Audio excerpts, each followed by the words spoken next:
Hey, how's it going, guys? GTA 6 here, and today I want to give some of my impressions of the Modern Warfare 2 game, and specifically the beta. So, week 1 just passed already. We're about to enter week 2, and I've gotten some pretty good hours into Modern Warfare 2, and I kind of can get a good impression on what the game's going to feel like and what I like and dislike about it so far. Now, I haven't really touched Call of Duty for a while now. I completely skipped Vanguard and really only played Cold War for the zombies, so I'm really out of the loop when it comes to Call of Duty nowadays in terms of the multiplayer. But I will say that Modern Warfare 2019's multiplayer was definitely one of my favorite multiplayers of the PS4 Call of Duty genre, I guess you can say. Definitely one of the best, and I'm gonna explain why Modern Warfare 2 is basically that plus more. So I have a list right here. I'm just gonna talk about what I liked, what I sort of don't like, or what I've been different about, and then what I absolutely don't like. And so yeah, let's get into it. Let's first talk about the things that I like. First of all, the game looks fantastic. Looks as good as the Modern Warfare 2019, and that's a good thing because 2019's Modern Warfare was pretty damn impressive and beautiful. Even if it's not up to par with some later games, it still looks great, and even looks great on lower end hardware like even the PS4. Next up, we have the gunplay. The gunplay in this game is out of this world. It's exactly like Modern Warfare, which I consider to have the best gunplay of recent Call of Duties. The guns feel just so good. They feel powerful.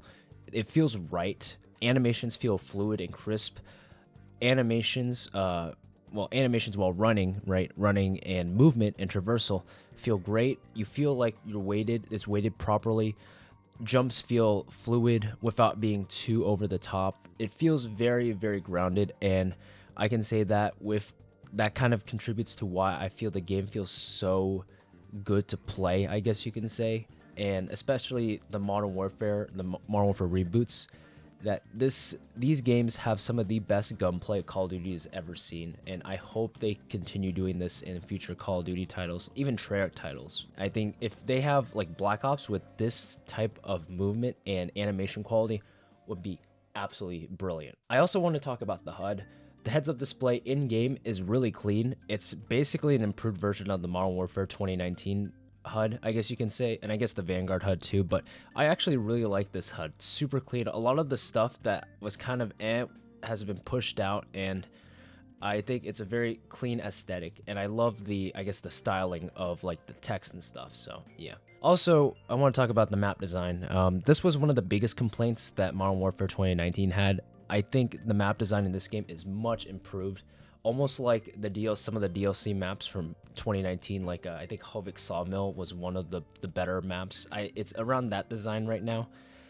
The Farm 18 and the Mercado map are some of my favorites. They play really well in certain game modes, but some other maps like the museum map are kind of and the hotel especially, they don't flow as well, but they're much better paced than like a map like Piccadilly, right, from 2019. So I think that's a plus.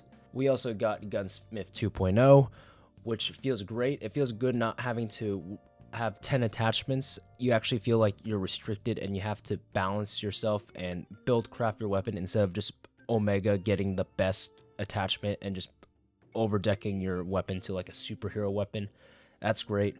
I also like the families, though it's a little confusing. I won't go too into depth with this. You can go watch other videos about that. One of the bigger ones for me was the return of stackable kill streaks. So in previous games, right, before Modern Warfare, you could stack kill streaks, meaning that after you received a UAV, if you died, you could receive another one if you didn't use your UAV. They took that out in Modern Warfare 2019, where once you received it, you couldn't get another one until you used that one, which really sucked. I'm glad to see that they brought the stackable kill streaks back, and alongside of this, one of the best ideas that they've implemented is to make score streaks and kill streaks coexist with each other with a toggleable rather than a perk selection. This is one of the biggest things. It gives you the best of both worlds, essentially. So if you want to play team deathmatch and want to just get your score or get your kill streaks via kills, but if you're playing domination, right, you can swap to score streaks, so you can actually incentivize playing the objective, I guess you can say, and get rewarded for doing that. So it's kind of the best of both worlds. I really like this change, and I think it's one of the best changes. I don't know why they haven't done this in previous games, but I hope this stays around for future titles. Some of the new things that they brought around, like the third person mode, is actually fantastic and super fun to play. It takes a little bit getting used to with the ADSing in first person, but honestly, I think the third person modes are a lot of fun and are a great break from the first person traditional modes that we've had. Even though it does have its balancing issues like third person peeking, I think it's still a fantastic and fun game mode to play, and I highly suggest you guys check it out by week 2 or even the launch. Next up, let's talk about the These things I'm more indifferent about. Stuff that I guess are okay, not great, but not bad either. So let's get into it. First of all, I want to talk about the new perk system. I honestly don't hate this system. I know a lot of people do hate this system, but honestly, if Infinity Ward isn't going to rework some of the power of some of the more powerful perks like Ghost, which they stubbornly refuse to use the Treyarch's Sledgehammer game versions, stuff like Survivor, which is basically Last Stand, they brought that back for some reason. But if they're gonna bring those back, then I think the new perk system is okay, simply because it restricts the use of these perks to late game, which I think is okay. Though it does hurt in joining late in games where you can't really feasibly earn all the perks in time for the match. But I didn't really notice that that often, but it could be because I haven't really joined games that were super late into their session. I guess the question is why they had to implement this new perk system. Like, I don't hate it, but it's kind of like, I guess, but why? No one really had an issue with the perk system beforehand, even though there were some outliers. I want to also talk about the menu. While I do like the HUD a lot, the menus are kind of a hit and miss. Some areas I like, such as the notification menu, your friends, that's a super clean menu, and I really like it. But stuff like, for example, changing your perk packages, changing your weapons are a little bit tedious, and they do require some extra button inputs that I think would be much easier to just have one click. So it's a little confusing on that front, and they're a little bit more annoying to navigate at first. So honestly, if they could streamline it a little bit more just to make stuff like, you know, in-game elements like loadouts, changing loadouts super clean and super fast and super, I guess, coherent, then I think that would be a great change. The time to kill TTK is a bit fast. It's a lot like Modern Warfare, and while I don't have any major issues with the Modern Warfare time to kill, I know it's pretty fast, and I know a lot of people don't like it. If we could get the Vanguard TTK back, I think that would be sublime. I think that would be the best of both worlds of having a slow / long fast TTK. So yeah. And then finally, skill-based matchmaking. It was pretty strong in this beta, but obviously this is a beta, and this is week 1 of the beta, where mainly the people on PlayStation are a lot of sweats, let's be honest. So I'm kind of curious of how the skill base is going to be this time around, though obviously, you know, it's not going to, you know, they're not going to remove it, right? And it's skill-based matchmaking is skill-based matchmaking. What can I say? Skill-based matchmaking is a topic for a different day, though, so I'm not going to go too in-depth on it. I don't hate it, but at the same time, I don't really like how forced it is, even this beta. All right, going to that, let's go into my major issues, some of the cons. Audio has some quirks to it. Let's first talk about that. So the sound design is perfectly fine. I think the sounds are awesome. They sound punchy. Feels dynamic, I guess you can say, but some weird things kind of stick out to me that make it a little bit off. For example, the ambient sound is too quiet, right? Like, if you don't shoot your weapon, if no one shoots your weapon, it feels like dead silence. It feels like nothing is alive, and so it feels a little awkward.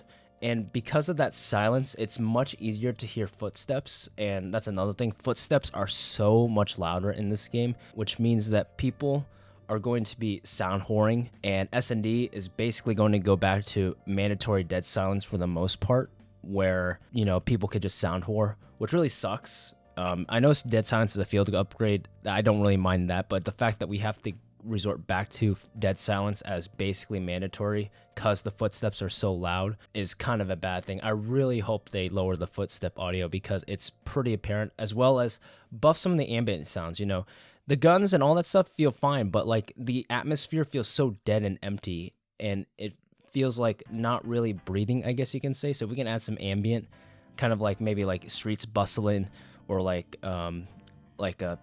insects, animals in the background. I think that would kind of add to the atmosphere of the game. Next up, I want to talk about movement, specifically the tech you can do. Now, obviously, they tried their hardest to revert slide canceling, or nerf slide canceling.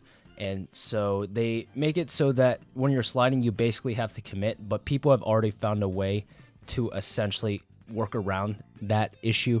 So people are still slide canceling in this game, even in the beta, and people are bunny hopping super fast, peeking around corners at super fast speed. And I absolutely hate that. I'm gonna be honest. I absolutely hate how fast tech can be in this game. I don't hate the fact that tech is in the game, right? I think slide canceling and bunny hopping and stuff like that are viable tactics and should stay. But I feel like they shouldn't be as fast as they are currently right now, because it feels like you're playing an MLG match every single time, and my little monkey brain can't handle it. So I don't mind if they removed it or nerfed these movement techs to the ground, but definitely tone down the movement benefits from it, because they are getting quite annoying to deal with. My final thing is really just a culmination of things, and a lot of these are basically issues I had with Modern Warfare 19, and they basically just doubled down in this game. A lot of the issues that I had with 19 are still in this game, right? Stuff like Ghost being the way it is, no red dots on the minimap. That's pretty obvious. The flying animation, that gets really annoying. I don't understand why it's in there for 6v6 modes.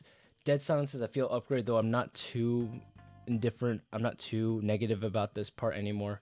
Stuff like disbanding lobbies, all this stuff that I had issues with in Modern Warfare 19, and I think a lot of people had, they still kept it in this game. And honestly, it's getting really tiring to deal with a lot of these core issues. Now, obviously, this is a casual game, right? But I just think that if we could at least like take a look at them, and at least the developers acknowledge some of these issues and explain why they doubled down on it, then I think it would go a long way for us to kind of rebuild that relationship with Infinity Ward, because IW, especially during Modern Warfare's life cycle, literally just doubled down on everything that made the game more frustrating. So I really, really, really hope that the communication is much clearer and much more transparent during the life cycle, since we are getting a 2-year Call of Duty this time around. So yeah, overall though, I think this game is fine.